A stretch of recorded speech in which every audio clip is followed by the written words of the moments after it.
반갑습니다. 네. 천수경 강의 계속 하겠습니다. 지난번에 이제 이어서인데요. 오늘은 이제 나무대비 관세음 원화 속회 모의사 그리고 나무대비 관세음 원화 조동 법성신 이렇게 계속입니다.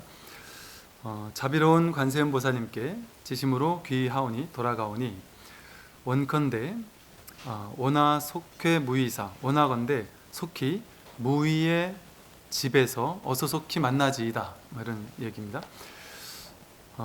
무의의 집에서 어서 속히 만나게 되기를 바란다. 우리들은 지금까지 그 유의의 집 속에서 살아가고 있는 것이죠. 유의의 몸으로서 유의의 행동을 하면서 살아가고 있습니다. 즉 쉽게 말해서 우리는 끊임없이 인생을 잘 살기 위해서는 무언가 엄청난 노력을 해야만 한다. 열심히 애써야지만 한다. 힘쓰지 않는 사람은 곡물도 없다. 열심히 노력하지 않으면 인생에서 결코 성공할 수 없다. 인생에서 낙오자가 된다. 뒤떨어진다. 이런 생각만을 이제 가지고 살았죠. 그런데 천수경에서는 원하건대 무의의 집에 어서 속히 만나지이다. 이렇게 우리가 지금까지는 애쓰고 노력하고 유의행을 함으로써, 유의행이라는 건 뭔가 열심히 하고 애쓰고 노력한다는 거거든요. 애쓰고 노력하는 삶만을 살아왔다는 것이죠. 그런데 부처님의 집에서 만나는 것은 무의의 집에서 만나는 겁니다. 무의, 내가 바로 무의의 집이 되는 겁니다. 즉 내가 유의로서 열심히 애쓰면서 노력하고 살던 삶에서 이 마음 공부를 하는 사람은 무의법에 딱 기합을 하게 되는 것이죠. 점점 무의법과 하나가 되는 겁니다. 그래서 인생에 애쓰는 일이 없어지는 것이죠. 애쓰는 일이 없는데도 불구하고 그런다고 해서 노력하지 않는 건 아닙니다. 이 무의법이라는 것은 아무것도 하지 않는 게 아니에요. 노력하지 않는 것이 아닌 것도 아닙니다. 즉 사람들은 무의법 이러니까 야 그러면 노력하지도 말고 열심히 애쓰지도 말고 인생 그냥 하고 싶은 대로 맨날 늘어져서 누워서 잠만 자면서 아무것도 하지 말고 그냥 그렇게만 살아는 얘기구나. 이제 그렇게 생각한단 말이죠. 전혀 그런 게 아닙니다. 우리가 애쓰지 않게 되고 마음의 집착을 탁 내려놓게 되면요. 전혀 힘쓰지 않은데도 불구하고 전혀 힘쓰지 않은 채로 모든 것을 하게 됩니다. 예를 들어서 제가 이제 예전에 요즘 같은 경우는 그런 원고는 아예 안 써준 지가 꽤 오래됐습니다. 옛날에 초기에는 여기저기서 이제 원고를 청탁을 하는데 이러이러한 주제로 언제까지 써주십시오. 근데 이제 그 주제가 제가 별로 마음에 안 드는 주제거나 제 마음에서 뭔가 떨림이 없는 주제다. 그랬을 때도 억지로 써줘야 될 것 같아서 억지로 써주는데 그렇게 원고를 써주려고 하니까 너무 힘이 드는 거예요. 쓰고 싶지 않은 원고를 억지로 써야 되니까 뭘 써야 될지도 모르겠고 별로 이렇게 쓰고 싶지 않단 말이죠. 그래서 이제 그런 원고는 이제 쓰지 않은 지가 오래됐습니다. 그러면 제가 글을 전혀 안 쓰고 사느냐?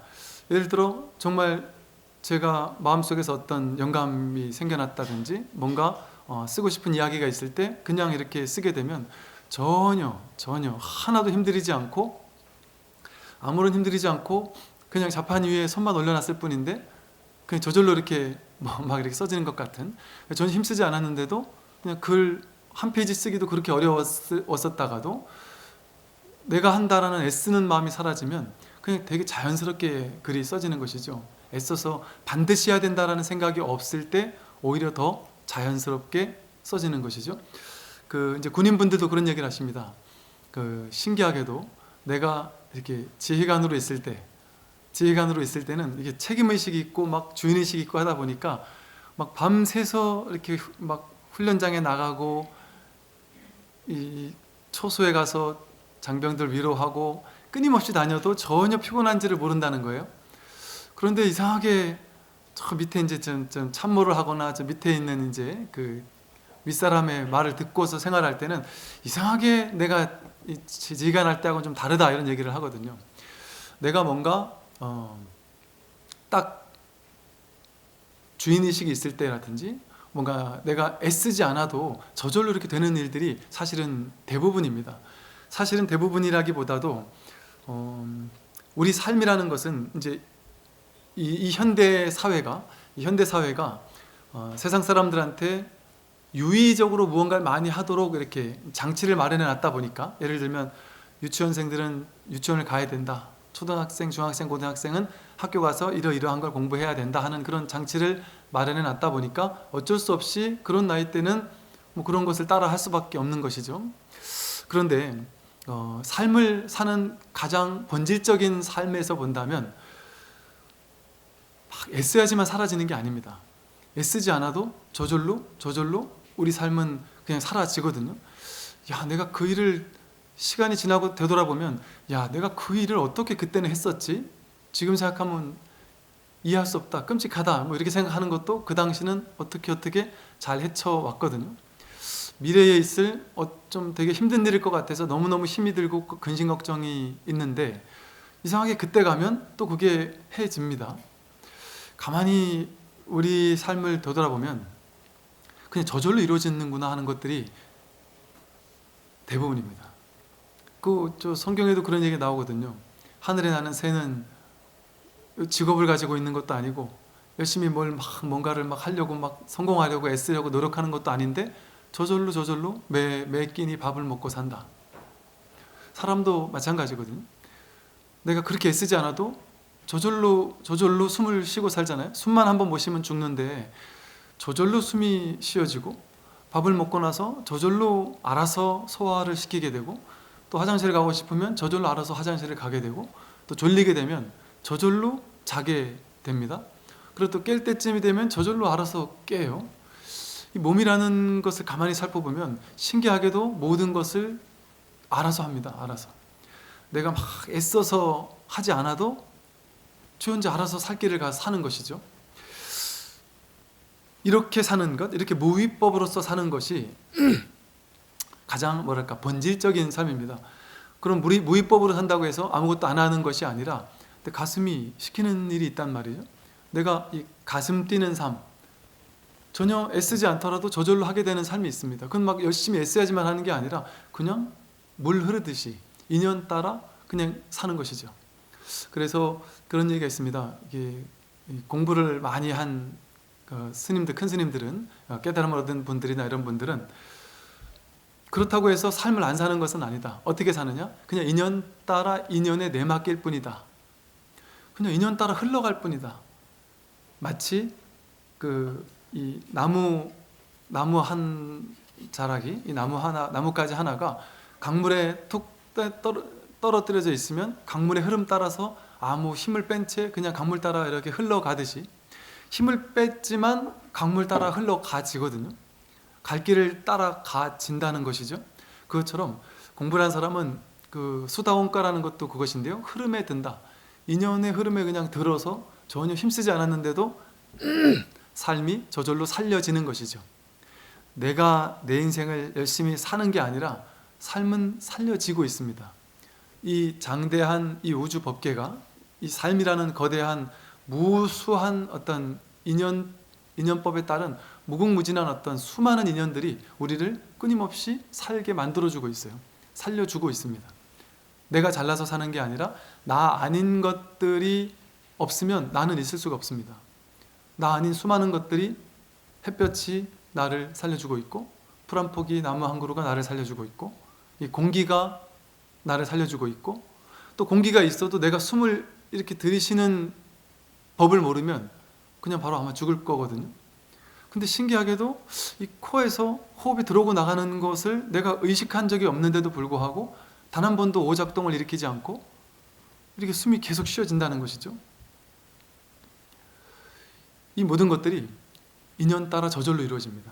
인연에 턱 내맡기기만 하면 이 인연법이라는 어떤 거대한 어떤 흐름이 저절로 우리 삶을 가꾸어가 주고 있는 것이죠.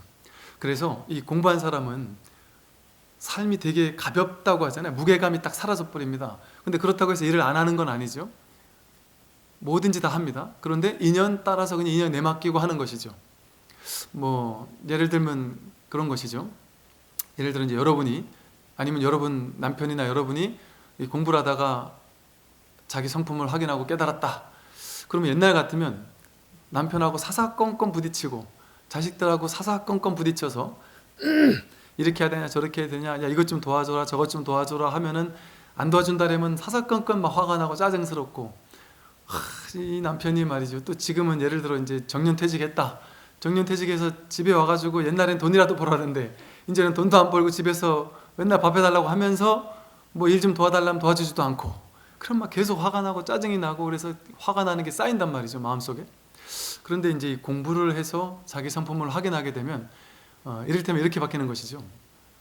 아무것도 안 하는 게 아닙니다. 무위법이기 때문에 아무것도 안 하는 것이 아니라 인연 따라 주어진 것을 그냥 하는 거죠. 남편하고 막 이것 좀 해달라 저것 좀 해달라 해서 반드시 이걸 해줘야지만 저 사람이 나를 도와주는 것 같은데, 아무리 얘기를 해도 이 사람이 평생 나를 안 도와줬어요.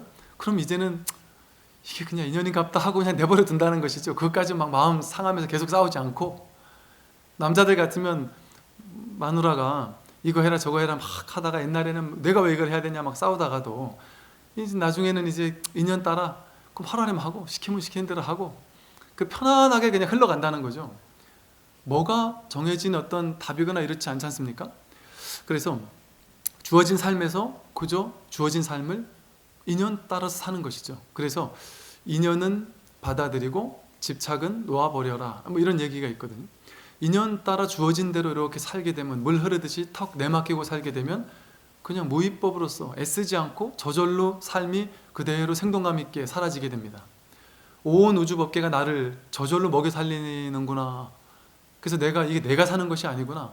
나라는 허망한 상을 내가 이 작은 이 육신이라는 내 갇힌 이 비좁은 존재에다가 나라는 허망함을 상을 만들어 놓고, 내 머릿속에 이것은 옳고 저것은 틀려라는 허망한 틀을 만들어 놓고, 그 틀대로 되면 행복하고 내가 만들어 놓은 그 고정관념대로 이루어지지 않으면 괴롭다라고 내가 지금까지 해석하면서 살아왔을 뿐이구나. 삶은 내가 고집한 대로 되든 고집한 대로 안 되든 그냥 삶 그 자체의 법칙에 따라 흘러가고 있습니다. 그런데 삶이 흘러가고 있는 그 법칙이 맞지 않다, 내 생각이 맞아, 내 생각대로 삶이 흘러가야 돼 라고 하는 것은 삶이라는 제법 실상의 진리, 총목볼이라고 하는 있는 그대로의 진리를 내 머리를 가지고 거부하는 겁니다. 삶은 잘못됐어, 내가 맞아. 그 말은 다시 말하면 부처님 당신은 잘못됐습니다, 내가 맞습니다. 부처님은 인연법대로 삶을 만들어내고 있거든요. 진리는 인연 따라 나에게 가장 적합하고 가장 알맞은 삶을 언제나 매 순간 완전하게 주어 보내고 있고 주고 있단 말이죠. 그런데 내 생각을 가지고 부처님 당신 생각은 틀립니다, 삶이라는 진리의 생각은 틀립니다. 그 삶이 진리인 것이 부처님은 그걸 법신이라고 불렀습니다. 다음에 이제 법신이 나오는데, 다음에 그게 나오죠. 나무대비관세음 원하조동 법성신. 원하건대 법성신과 빨리 같아지이다. 내 몸이 육신이라고 느꼈는데 법성의 몸, 즉 법신의 몸, 법신을 법성신이라고 합니다. 법성신과 같아지이다. 즉 내가 바로 이 법계의 법신이라는 것을 체득하게 되기를 바란다는 거거든요. 이 무의집에 오르는 것과 법성신과 같아지는 게 다른 얘기가 아닙니다. 완전히 법의 몸이라는 것, 이 삶이라는 것, 이 몸뚱아리가 우리는 육신이 나라고 생각하며 살잖아요. 그런데 이 육신은 하나의 법성신이거든요. 법의 몸입니다. 진리의 몸. 그런데 이 몸만 진리의 몸이 아니라 우리 육신이라고 느낄 때는 이 몸이라는 것의 외부 경계를 기준으로 내 몸 안과 밖을 나눠놓고 이 안은 나고 바깥은 남이다 이렇게 여기거든요. 그런데 깨달음을 얻고 난다면 나와 남이라는 경계 자체가 완전히 사라져 버리는 거죠. 그래서 이 몸이 내 몸이 되는 것이 아니라 온 우주 전체가 나의 몸이구나라는 사실을 깨닫는 것이죠. 그게 법성의 몸입니다. 그래서 이 물질적인 모든 것들, 나에게 주어진 모든 조건들, 내가 만나는 모든 사람들, 내가 경험하는 모든 일들, 그 모든 것이 다 진리의 몸이고, 진리의 몸이 무위사로서 일 없이 무위법으로서 그저 이렇게 흘러가는 이것 자체가 바로 진리구나. 이것 자체가 모의의 진리 그 자체구나라는 사실을 깨닫는다는 것이죠. 이 말은 쉽게 말하면 아침에 일어나서 밤에 푹 자고 싶은데 뒤치닥 거리면서 나이가 드니까 잠도 잘 안 오고 잠도 잘 안 오다 찌뿌둥한 몸을 이끌고 일어났어요. 밤에 잠이 푹 안 오고 잠도 잘 안 오고 그것 자체가 진리입니다. 잠도 잘 안 오는 것을 거부할 필요가 없어요. 그 잠 안 오는 대로 그냥 누워 있으면 됩니다. 그게 귀찮으면 이제 공부를 하면 돼요. 공부를. 누워서 본문을 듣거나 누워서 화두를 들거나 기도를 하거나 연부를 해도 좋고 누워서 자기 마음을 호흡을 관찰해도 좋고 야, 이 누워있는 이놈이 누구인가? 내가 자고자 하는 자야 된다고 애쓰는 이놈이 누구인가? 하고 마음을 내도 좋다는 거죠. 잠이 안 오면 안 오는 그대로 온전한 진리입니다. 눈을 뜨고 아침에 밥을 챙겨 먹고 세수를 하고 거울을 보니까 얼굴이 쭈글쭈글하고 옛날에 탱탱하고 예쁘던 이 모습은 어디 갔나? 그런데 지금 이 모습 그대로가 지금 이 순간 완전한 진리라는 것이죠. 지금 이대로 완전한 진리가 이렇게 놔두고 있다. 이렇게 사람들과의 관계를 맺고 사람들을 만나고 하는데 저 옆에 이웃집에 있는 꼭 저 아줌마만 만나면 저 아줌마는 아주 성격이 더러워서 이상하게 사람 가슴에 아주 그냥 비수를 꽂는 말만 아주 골라가면서 사람 기분 나쁜 말만 골라서 하는 엄마들이 꼭 한두씩은 있잖아요. 주변에 보면 우리 이제 집 주위에 보면 친구들도 학창시절에도 마찬가지거든요. 꼭 내 속을 긁는 사람이 꼭 한두씩은 있단 말이죠. 그런데 그렇게 내 속을 긁는 한두 사람이 있는 그 자체가 진리입니다. 내 뜻대로만 갖추어주고 내 마음대로 다 나를 찬탄해주고 나를 좋아해주고 내가 생각하는 대로만 나를 따라주는 사람들만 내 주변에 있다. 나를 좋아하는 사람들만 내 주변에 있고 나에게 거슬리는 말은 한마디도 해주지 않는 사람들만 내 주변에 있다. 그거를 원하려면 인간계에 내려올 필요가 없었습니다. 천상계에 그냥 머물러 있으면 되죠. 천상계는 그런 곳이니까. 근데 천상계에서는 전혀 깨달음이 없고 성장이 없다는 것이죠. 깨달음과 가까이 갈 수 있는 가능성이 완전히 배제돼 버립니다. 그렇게 완전한 천상 속에서는 완전히 갖추어진 행복 그 자체의 상황은 우리를 전혀 일깨울 수가 없어요. 우리 업장 소멸시켜주지도 못하고 우리를 깨어나게 하지도 못합니다. 그래서 이 인간계가 모든 이 천상천하에 있는 모든 존재들이 육도 윤회하는 모든 존재들이 서로 가고자 하는 땅이 인간계라는 거죠. 왜냐하면 인간계는 유일하게 괴로움이라는 삶의 구조를 통해서 성장하고 깨어나고 깨달음을 얻을 수 있는 놀라운 깨달음의 땅이기 때문에 바로 여기가 극락세계 서방 정토입니다. 그걸 모르니까 여기 있는 사람이 이 서방 정토라는 이곳에서 깨달음을 얻을 수 있는 유일한 땅인 인간계라는 이 놀라운 서방 정토 이곳을 버리고 저 어디 멀리 떨어져 있는 84,000억 국토 떨어져 있는 서방 정토를 찾아가려고 애쓴단 말이죠. 완전히 잘못된 착각입니다. 또 이런 얘기를 하면 어떤 분들은 저 양반 또 시작했네. 저 양반은 항상 보면 부처님 말씀을 틀렸다래더라 이렇게 생각하시는 분들이 계실 텐데 경전에도 그런 얘기가 있고요. 무량수경 아미타경에 보면요. 서방 정토 이렇게 쭉 얘기를 하지만 그 모든 것이 마음이라고 그럽니다. 즉 서방에는 서방 정토가 있고요. 동방에는 동방 무슨 국토가 있고 남방에는 북방에는 또 그 간방에는 모든 국토마다 다 불국토가 있다고 얘기를 해요. 그 말은 뭔 얘기냐면 온 우주 전체가 불국토라는 얘기입니다. 그 경전을 자세히 들여다보면 서방 정토만을 얘기하는 게 아니에요. 온 우주 전체가 불국토라는 얘기를 하고 있습니다. 우리나라 정토 선으로 가장 유명하던 청화 큰 스님께서도 지금 이 순간이 바로 정토라는 얘기를 하셨거든요. 육조 단경에 아주 적나라하게 나와 있습니다. 육조 단경에서 저 서방의 정토를 찾아가려고 하는 그런 어리석은 그게 어디 서방에만 있을 수가 있느냐, 그게 말이 되느냐. 착한 일 하는 사람이 서방에 간다면 서방에 있는 사람이 또 착한 일 하면 어디로 갈 거냐? 거기가 이미 서방인데 이러면서 아주 적나라하게 아주 그것은 방편일 뿐이다라는 얘기를 하고 있거든요. 즉 괴로움이 없는 땅은 천상세계인데요. 천상세계는 깨달을 수 없는 존재들입니다. 천상세계에 있는 신들은 거기 있는 동안은 깨달을 수 없습니다. 천상세계에 있는 신들이 깨달으려면 필히 인간계로 내려와야 돼요. 그저 도깨비라는 드라마에도 보면은 이렇게 막 천상세계 신들이 저승사자들이 막 번호표 막 수만 개 뽑고 기다리더만요. 실제 그런다는 거죠.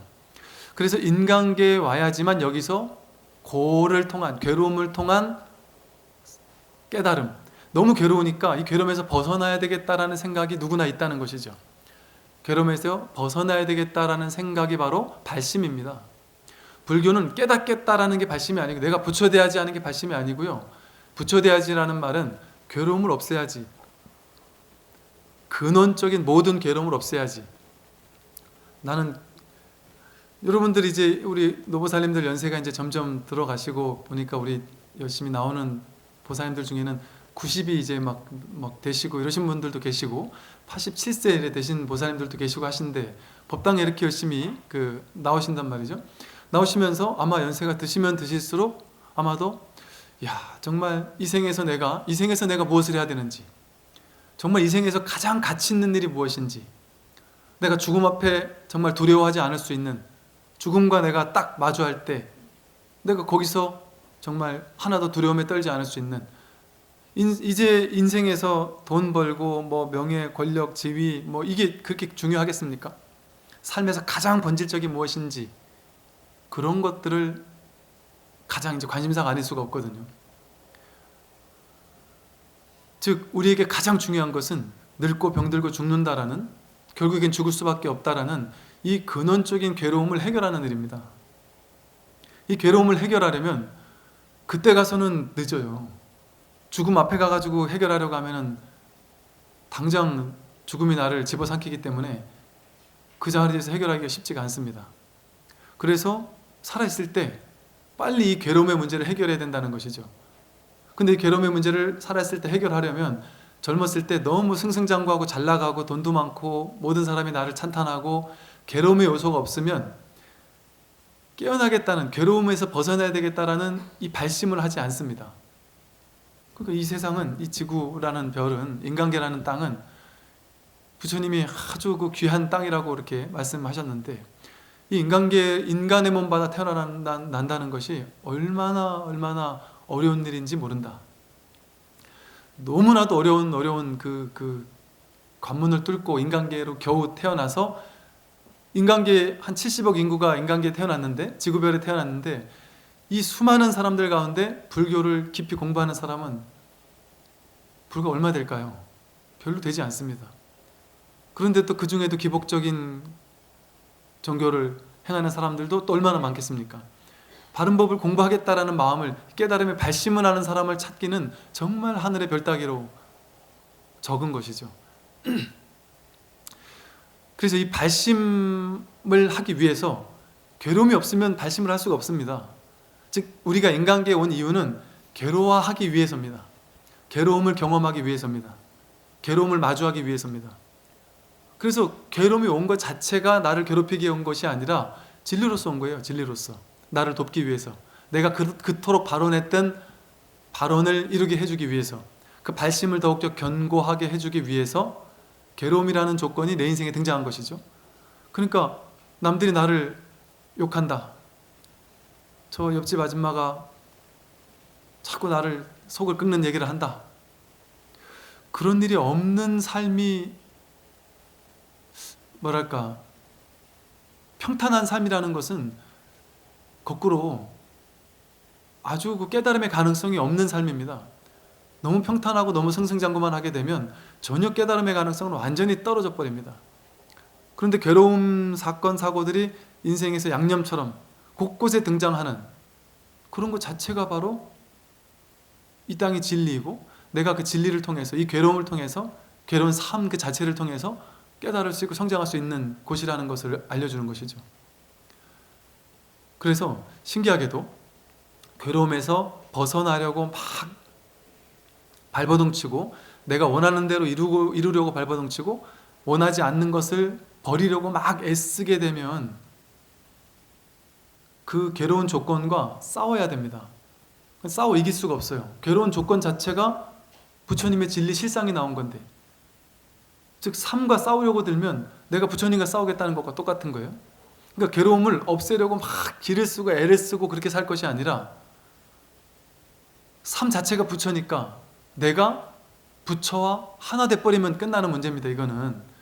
그래서 내가 부처와 하나 되는 건 뭐냐면 나에게 주어진 삶을 통째로 수용하는 거예요. 통째로 하나 되어서 그걸 하나로 흡수해 주는 겁니다.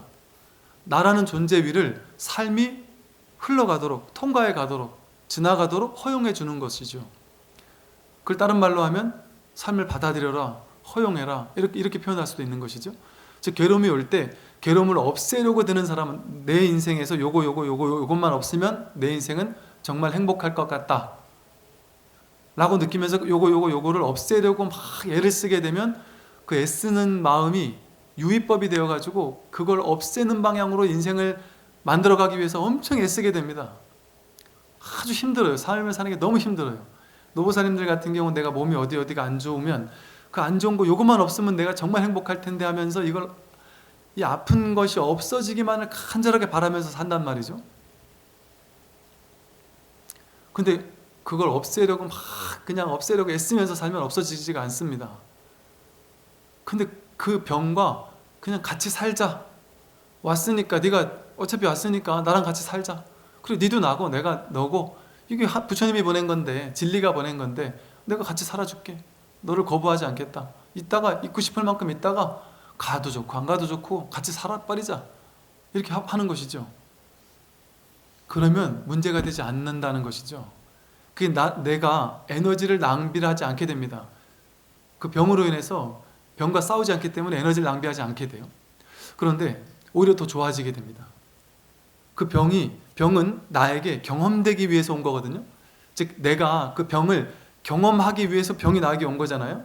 그런데 경험하지 않으려고 병을 밀쳐내려고 막 애쓰니까 병은 자기의 목적을 완수하려면 이 사람이 나를 흡수할 때까지 계속 더 큰 병을 갖다 주는 거예요. 그런데 수행자가 병이 왔는데 병 잘 왔다 같이 살자 하고 받아들여서 병과 함께 살아주면 병이 흡수가 돼버리는 거죠. 그러면 병이 자신이 할 일을 금방 다 해버립니다. 그러니까 할 일을 다 해버리니까 떠나가는 것이죠. 예를 들어 업장이라고 표현한다면 업장이 나한테 나온 것은 악업의 업장이 나온 것은 왜 나왔겠어요? 빨리 내가 업장을 받아들여서 그걸 확 해소시키라고 온 걸 텐데 업장이 왔는데 업장을 못 오게 하고 막 밀어내려고 하니까 업장이 얘는 와야지만 자기 업장은 없어지는데 업장이라는 하나의 에너지이기 때문에 내가 흡수해야지만 사라져버립니다. 그런데 이걸 자꾸 밀쳐내니까 얘는 계속 싸우니까 밀쳐내는 힘 때문에 업장은 더 커져요. 그러니까 내가 내 힘을 가지고 싸우는 겁니다.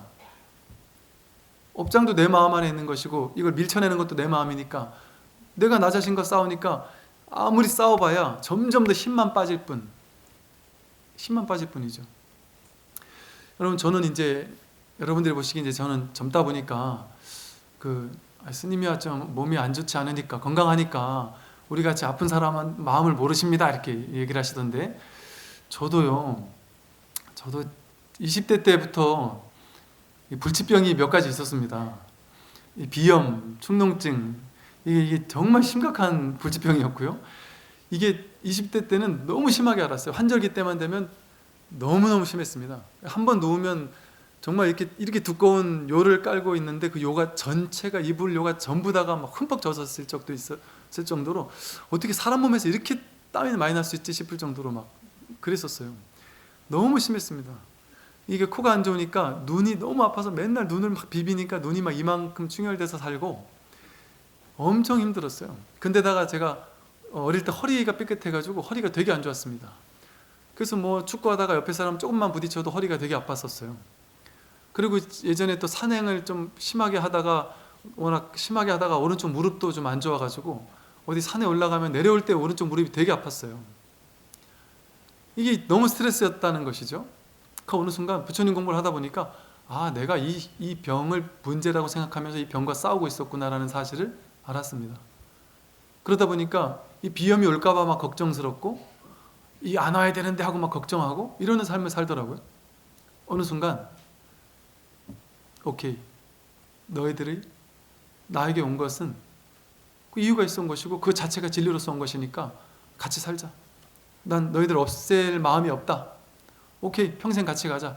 누가 그러더라고요. 비염 이거는 불치병이라 하더라. 안 고쳐진다더라고요. 그래 같이 살자 그러면. 뭐 어차피 죽을 때까지 같이 가면 되는 거지 뭐. 암도요. 암도 암 자체가 우리를 죽이는 건 아니랍니다. 암이 내 몸에 있다고 무조건 날 죽이는 게 아니에요. 암을 평생 달고 그냥 사는 사람이 그렇게 많답니다. 암이 몸에 있는 자체가 문제가 아니라는 거죠. 전혀 병원에 안 가는 사람들 있잖아요. 저희 아버님도 평생 병원을 안 가세요. 그런데 왜 안 가냐면 내가 병원 갔다가 죽을 병이 있을 것 같아서 안 간다고 그러시는데, 그렇게 맨날 뭐 죽을 병이 있을 거라고 젊은 날부터 그러셨는데 지금 뭐 연세 그렇게 많으신데 아직도 그러면서 안 가세요. 꽤 오래 사셨는데도. 근데 보니까 이 병원의 의사들이 나중에 연세 많이 드신 분들 돌아가시거나 이런 나중에 뭐 수술하거나 부검 같은 걸 해보면 암을 꽤 오랫동안 30년 40년 달고 왔는데 그게 문제를 일으키지 않고 그냥 같이 살았던 게 되게 많답니다. 근데 그거를 이제 더 크게 만드는 생활 습관들이라든지 뭐 이런 것 때문에 문제가 되겠지. 그러니까 사실은 내 몸 안에 암의 세포가 있다라는 것이나 암이라는 가능성이 이 우주법계에 있다라는 것이나 별 차이가 없어요. 내 몸이 법성신으로 우주법계의 몸과 다르지 않으니까. 그래서 그것을 사실은 두려워할 필요가 없습니다. 암과 싸우려고 하면 암은 더 커져요. 병과 싸우려고 하면 병은 더 커집니다. 그냥 온 것을 사랑하는 마음으로 그래 잘 왔다. 그 모든 것이 나의 장점과 단점, 나쁜 점, 좋은 점 다 나 자신이거든요. 사랑하는 마음으로 완전히 흡수해 주는 겁니다. 저도 그냥 저한테 있는 이 아픈 것들을 그냥 다 받아들이고 그냥 같이 살기로 했습니다. 그래서 괜찮다 그냥 이러고 살자. 제가 20대 어느 날 야, 이 젊은 사람이 왜 이렇게 몸이 썩었나 싶더라고요. 막 비염 때문에 이게 막 눈이 안 좋다 보니까 나중에는 이게 막 머리도 아프고 머리 전체가 막 뭔가 막 꽉 막힌 것 같은 거예요. 병원 한 번도 안 갔습니다. 그냥 같이 살기 시작했는데 그거 좀 신기한 것은 이게 저는 지금 뭐 이게 완치가 됐는지 안 됐는지 어떤지 저도 잘 모르겠어요. 뭐 조금씩 안 좋은 건 계속 있죠. 그런데 그냥 같이 사는 겁니다. 그냥 같이 사는데 그냥 별 문제가 없어요. 제가 크게 문제를 못 느껴요. 그리고 뭐 감기 몸살 같은 것도 안 해본 지가 좀 됐고 하더라도 잠깐 한 일주일 남들과 똑같이 그냥 잠깐 왔다 가고 그거는 아무 문제가 없는 것이거든요. 왜냐하면 살다가 아픈 게 없는 것 자체가 이상한 삶입니다. 당연히 아프죠. 사람은 늙고 병들고 죽는 건 자연스러운 이치죠. 삶에서 나를 욕하는 사람이 생기는 건 자연스러운 이치입니다. 나를 칭찬하는 사람이 있는 것만큼 나를 욕하는 사람도 있는 게 당연한 거예요. 부처님도 칭찬하는 사람이 있고 욕하는 사람이 있었잖아요. 너무나도 자연스러운 일입니다. 내 인생에 괴로움도 등장하고 즐거움도 등장하는 것은 너무나도 아름다운 일입니다. 그걸 내 마음속에서 문제야라고 해석하지만 않는다면 이대로 괴로움이 있는 채로 아무 문제가 없습니다. 고통이 그대로 고통이 아니게 돼버려요. 그래서 지금 이대로 우리 삶에는 아무런 문제가 없습니다. 이렇게 내가 본래 부처다라는 마음으로 온전히 삶 자체의 진리를 그대로 허용하고 살게 되면 지금 이 자리에서 바로 우리가 이 무위의 집에 어서 좋게 만나게 될 수가 있고 또 법성신과 어서 빨리 같아질 수가 있다. 이 말은 본래 우리의 삶은 무위로서 이루어져 있고 본래 우리 삶은 육신이 아니라 법성신이고 법신이고 부처님이라는 소리거든요. 그래서 내가 지금 이 자리에서 부처로 살 수 있습니다. 지금 이 자리에서 무위로서 삶의 모든 것을 턱 내맡기고 진리의 모든 것을 내맡기고 인연 따라 턱 내맡긴 채 살아가게 된다면 아무런 애씀 없이 그냥 주어진 대로 물 흐르듯이 사는데도 아무 문제가 생기지 않고 이루어질 건 모든 것이 저절로 다 이루어지게 됩니다. 열심히 하려고 애쓰고 애써도 안 되는 게 많거든요. 그런데 애쓰지 않아도 될 건 다 됩니다. 신기하게 애쓰지 않아도 모든 게 다 이루어져요. 중요한 건 내 마음속에서 반드시 이래야 돼, 반드시 이렇게 되면 안 돼라는 그 고정관념만 내려놓으면 삶은 지금 이대로 완전하게 완벽하게 아름답게 흘러갑니다. 매 순간을 우리가 할 수 있는 것은 주어진 것을 충분히 느끼고 누리고 허용하고 만끽하면서 삶을 누리면서 삶을 경험하면서 삶의 모든 것이 내 존재 위를 통과해 가도록 흘러가도록 허용해 주는 것, 그것이 가장 지혜로운 삶이고 그게 바로 마음 공부고 그게 바로 수행입니다. 그게 수행이에요. 앉아서 염불하는 것만 수행이 아니고 좌선하는 것만 수행이 아니고 삶의 모든 것을 온전히 허용하게 됐을 때 그런 마음으로 분별하지 않고 온전히 허용하고 사는 것, 그게 바로 수행자의 삶이고 그게 바로 선방에서 좌선하는 것과 똑같은 공부입니다. 네, 오늘 여기까지 말씀드리겠습니다. 선물하십시오.